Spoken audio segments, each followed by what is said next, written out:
My name is Ryan Jumper. I'm a recording and mixing engineer based out of Atlanta, Georgia. I've always loved it as a kid growing up, through grade school, through high school, through college. I actually went to business school right out of high school. And during the whole time, I was always researching what audio school I was going to go finish my degree in, or my collegiate education, and came across Full Sail, visited the college, and never looked back. I've always wanted to make the studio my office. I never wanted like a cubicle, so to speak. And I've been steady trying to make that dream a reality. I've just always been a fan of music. I've always wanted to know exactly how things were made. I'd go crate digging and look at the credits, who mixed what, who recorded what, where was it recorded at. And those things have always fascinated me. I've tried to look at the genre of music and what type of engineers typically worked with that or producers worked with that, and kind of got a rundown of kind of the main people in the industry and kind of what to look after, what to look for, and who to look up to. In my life, who I look up to right now in regards to my career is, of course, Miles Walker. He's an established mixing engineer. He came up, intern, assist, recording, mixer, the typical ways to do things. I guess the hierarchy around this engineer industry, at least. And I've been very fortunate enough to meet him day one, actually coming to Atlanta. And I've known him for roughly 5 years now, and we've had a great rapport. I've been working with him side by side for roughly 3.5, maybe 4 years.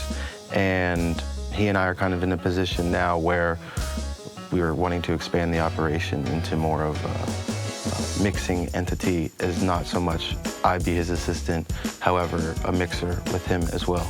So that's something we have in the works, and he's a hell of an engineer. He's been doing this for, wow, I don't know, almost 10 years more than I have. He's worked with the Rihannas, the Britney Spears, the Stargate, Neo, and the list goes on and on and on. So he's an incredible engineer, somebody who I admire greatly as a person and as a partner in the industry that we are in. And I'm forever grateful for knowing him, and humbled to allow him to teach me. He's taught me so much, and I wouldn't be where I'm at today without him.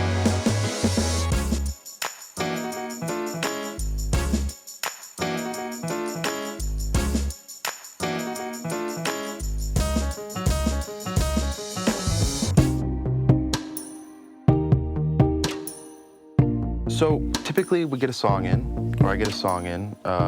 Pretty much I've already established a communication with the client in regards to how I want files sent, or kind of the direction that they're going in as far as the song.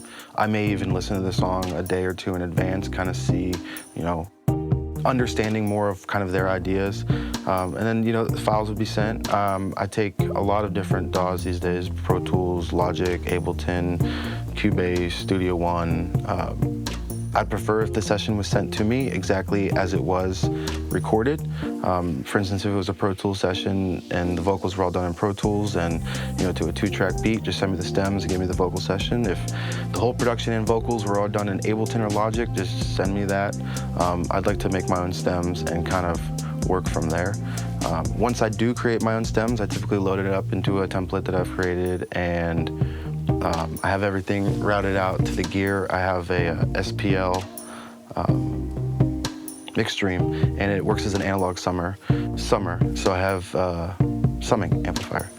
So I have 16 channels I can go out to and hit the Moog EQ and the SSL bus compressor and get converted and sent back into Pro Tools.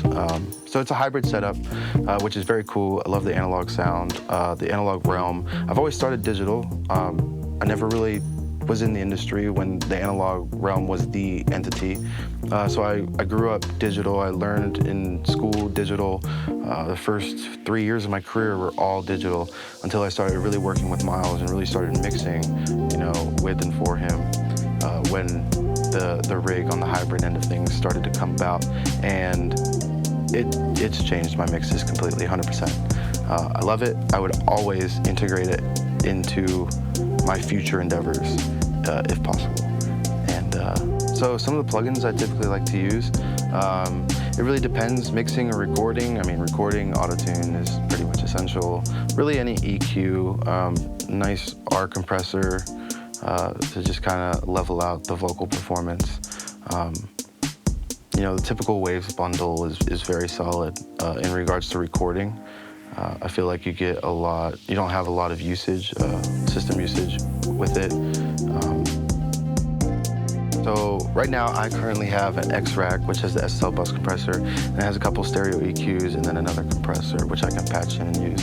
Those are always great. And then the stereo Moog EQ, I have those integrated into all my mixes, and those really are the only two outboard gear that I currently am using. I have been able to work on Wiz Khalifa's vocals. However, I would love to record him. I'd love to be in a session with him. He's one of the top guys. The vibe, the energy, his music is great. Vocally, his tonality on the timbre of his voice is incredible, I think. And I've had the privilege of being in a session with Sean Garrett. He's another great writer, and The Dream, he's a producer. He was on that list. I've seen Tricky Stewart. Yeah, it's tough whenever a lot of them have been crossed off your list. I would love to work with Ed Sheeran. I know him and Benny Blanco work together a lot, so that would be pretty cool. Right now, I'm really trying to expand myself with Miles in regards to a mixing entity under one roof, kind of transitioning out of the assistant phase and really bringing it full spectrum as a mixing engineer under the Miles Walker brand, as well as having my own brand. I'm also a part of another mix collective, the Mix Guys.